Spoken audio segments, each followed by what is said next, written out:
คิดถึงเธอก็เหมือนล่วงเกินมากไปเฝ้าบอกหัวใจให้มันเข้าใจเสียทีอย่าไปเพ้อไปฝัน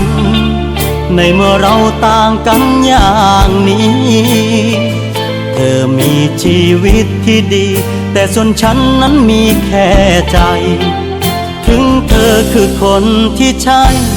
แต่ว่าฉันคงได้แค่มองถึงใจเรียกร้องแต่รักแล้วต้องยอมทนเหงาได้ถึงคิดถึงเธอทุกวันแต่ว่าฉันก็ยังอายใจเก็บคำว่ารักเอาไว้ให้อยู่แค่ในระยะสายตา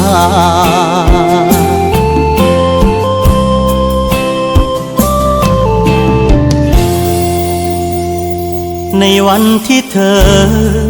สุขใจฉันก็ดีใจเมื่อเธอเสียใจห่วงเธอใกล้ๆเรื่อยมาแต่เธอเป็นดวงดาวที่อยู่สูงกว่าคิดไขว่คว้ายอมรับในโชคชะตาเธอเป็นใครฉันเป็นใครถึงเธอคือคนที่ใช่แต่ว่าฉันคงได้แค่มองถึงใจเรียกร้องแต่รักแล้วต้องยอมทนเหงาได้ถึงคิดถึงเธอทุกวันแต่ว่าฉันก็ยังอายใจเก็บคำว่ารักเอาไว้ให้อยู่แค่ในระยะสายตา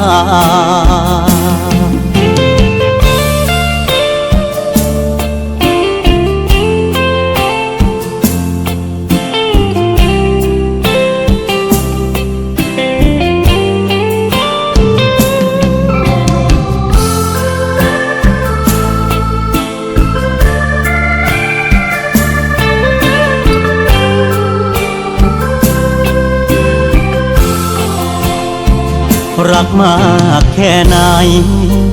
ใจก็รู้จักพอแค่ได้รักก็พอยามเหงาเอาไว้เป็นแรงใจถึงเธอคือคนที่ใช่แต่ว่าฉันคงได้แค่มองถึงใจเรียกร้องแต่รักแล้วต้องยอมทนเหงาได้ถึงคิดถึงเธอทุกวันแต่ว่าฉันก็ยังอายใจเก็บคำว่ารักเอาไว้ให้อยู่แค่ในระยะสายตาเก็บคำว่ารักเอาไว้ให้อยู่แค่ในระยะสายตา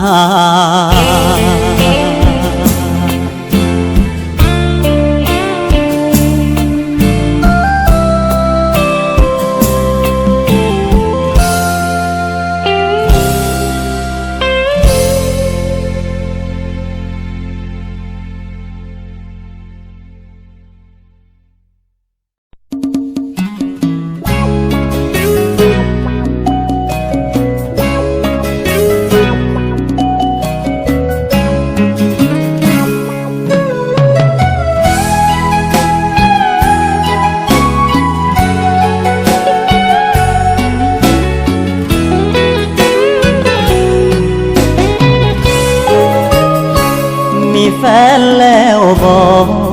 ถ้าบอกมองหาภายอยู่คนมาเคียงคู่อยากรู้เป็นตัวแบบใดคนในความฝันแถวนี้พอมีบ้างไหมอยากถามเธอในฐานะคนบ่มีแฟนเจอคนที่ใจเติมในช่องว่างหรือยังยามไปเดินห้างมีแล้วบอกคนควงแขนรสนิยมแบบใดใกล้คำว่าแฟนลูกทุ่งพินแค่ร หรือเป็นแฟนเพลงสตริงโยนหินถามทางโยนใจอ้างว้างถามเธอถามซื่อๆปนเซอเธอรังเกียจกันไหมยอดหญิงคนมีฐานะยากจนเป็นคนใจจริงหรือต้องมีทุกสิ่ง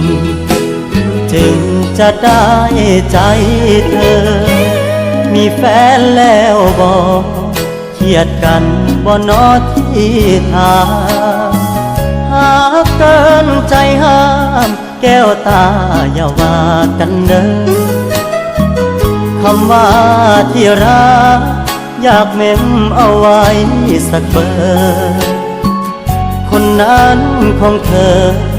แบบนี้ใกล้เคียงกันบ่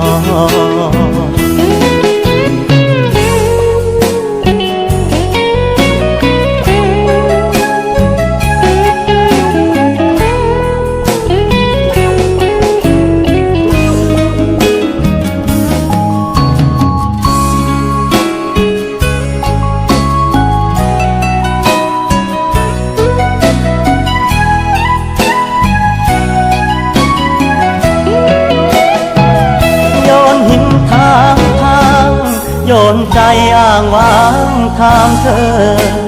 ถามซื่อๆปนเซอเธอรังเกียจกันไหมยอดหญิงคนมีฐานะยากจนเป็นคนใจจริงหรือต้องมีทุกสิ่ง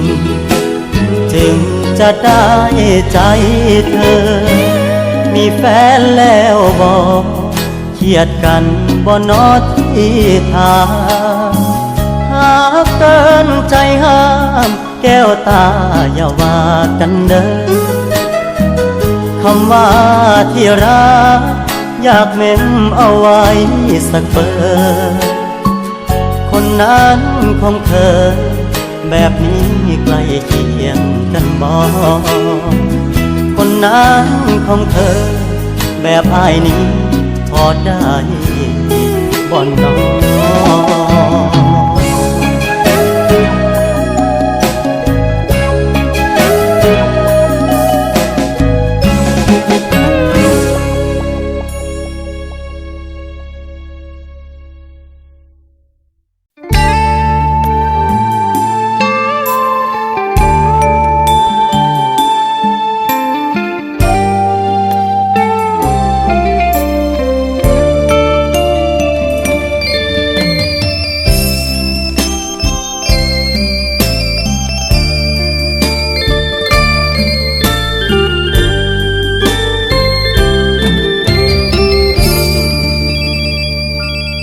ทอดละน้องจึงกดเบอร์ต่อทางไกลมาหาผู้สาวคนเคยเห็นหน้าบอกกลับมายามบ้านเป็นปีรูปถ่ายให้ไว้อ้ายขยันหอมจนแก้มตกสีได้ยินแต่เสียงจังสีใจอ้ายนี้เป็นห่วงบ่เศร้าเป็นจังใดน้องอยู่กทมเป็นสาวโรงงานสะพายกระเป๋าลาบ้านเดินเดี่ยวอย่างนั้นใจคือสีน้ำแกงไทยข้าวทุ่งเจ้ากินอุ่นท้องอยู่บ่น้องสาวอ้ายโทรมายามถามเจ้าเพื่อสิคลายเหงายามสองเฮาไกลเจ้านายของน้องเพิ่นดีนำบ่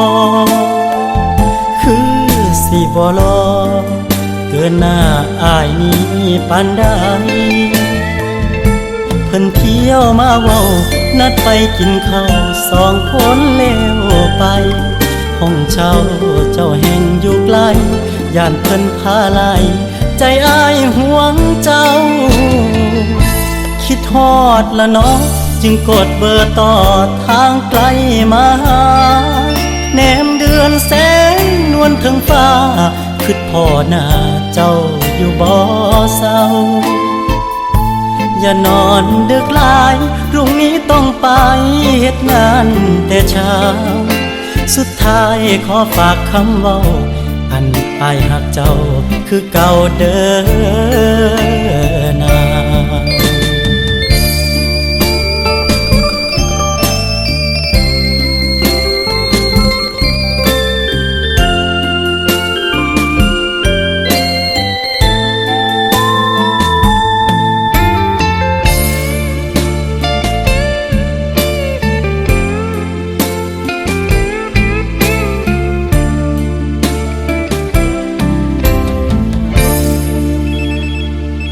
คิดฮอดละน้องจึงกดเบอร์ต่อ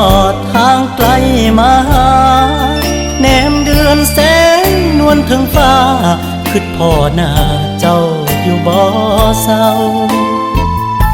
อย่านอนดึกหลายพรุ่งนี้ต้องไปเฮ็ดงานแต่เช้าสุดท้ายขอฝากคำเว้าอันอ้ายหักเจ้าคือเก่าเด้อนา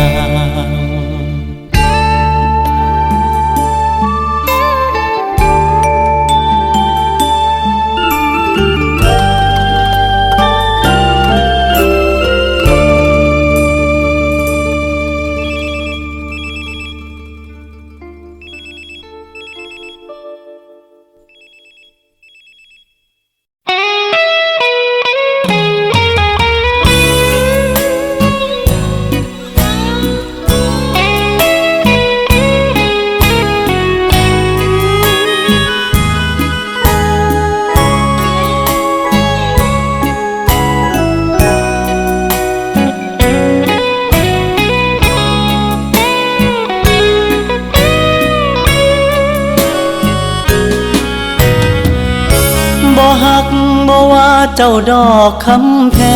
งเว้าน้ำพ่ออายมีแหงอย่าแห่งลายเด้อน้ำใจจอบแหนมเจ้านานจนย้ายมาเฮ็ดงานไกลๆอาชีพขายแรงเลี้ยงกายหัวใจไร้วาสนาอย่าเครียดจะว่ากันทอเด้อนาถ้าเห็นผู้บ่าวห่างๆรบกวนน้องทางสายตาเป็นลูกจ้างเขางานหลายเจ้านายเขาว่าทางออกคือลอยส่งตาเก็บภาพเจ้ามาหล่อเลี้ยงแรงใจช่วยเดินผ่านไกลทักทายสักคำนำพาเทคแค่อายด้วยหางตาแค่วันละหน่อยได้ไหมส่งยิ้มมาบ้างคงบ่เปลืองเวลาเกินไปพอได้ตัวหัวใจมีแหงฮึดลุยสร้างฝันบ่ฮักบ่ว่าเจ้าดอกคำแพงเว้าน้ำพ่ออายมีแหงเดินแข่งปัญหารายวันบ่หวังได้พร้อมขอแค่มองให้มีใจมันขอยืมหน้ามาเข้าฝันแค่นั้นก็เป็นบุญใจ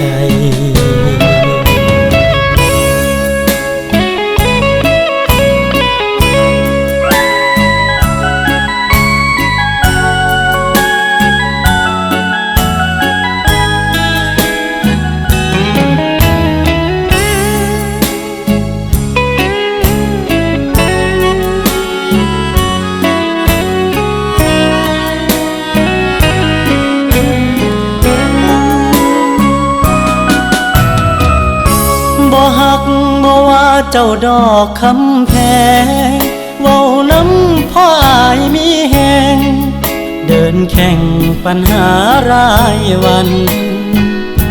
บ่หวังได้พร้อมขอแค่มองให้มีใจมันขอยืมหน้ามาเข้าฝันแค่นั้นก็เป็นบุญใจ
ไปหา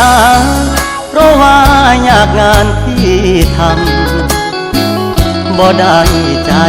ดำยังคิดนำตัวน้องคือเก่าบ่ได้เปลี่ยนไปหัวใจอ้ายยังห่วงเจ้าบ่ได้ปล่อยให้เหงาเสาร์อาทิตย์ติดงานโอทีได้แต่โทรหาน้องคงจะไม่ว่ากันบ่เคยเปลี่ยนพันสัญญาหากมันคนดีบ่ได้กักมีกิ๊ก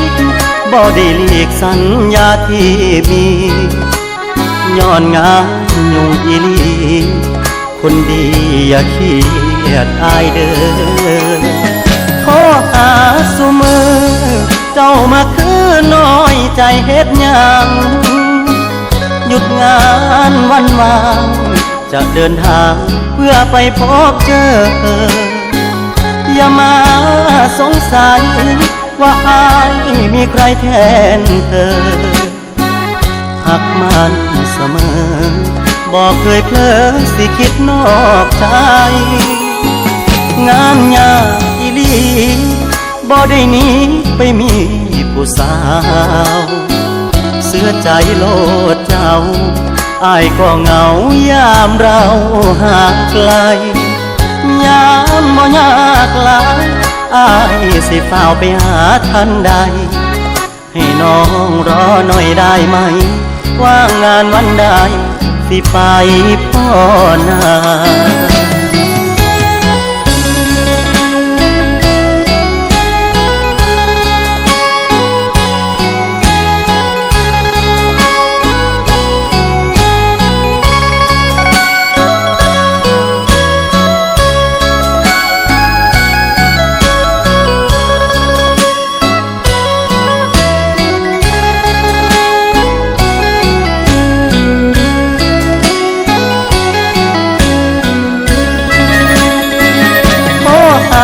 ซุมือเจ้ามาคือน้อยใจเฮ็ดหยังหยุดงานวันวางจะเดินทางเพื่อไปพบเจออย่ามาสงสัยว่าอายมีใครแทนเธอหักมันเสมอบอกเคยเพลอสิคิดนอกใจงานยากอีหลีบ่ได้หนีไปมีผู้สาวเสื้อใจโลดเจ้าอ้ายก็เหงายามเราห่างไกลยามบ่ยากหลายอ้ายสิฝ้าวไปหาทันใดให้น้องรอหน่อยได้ไหมว่างานวันใดสิไปพ่อนา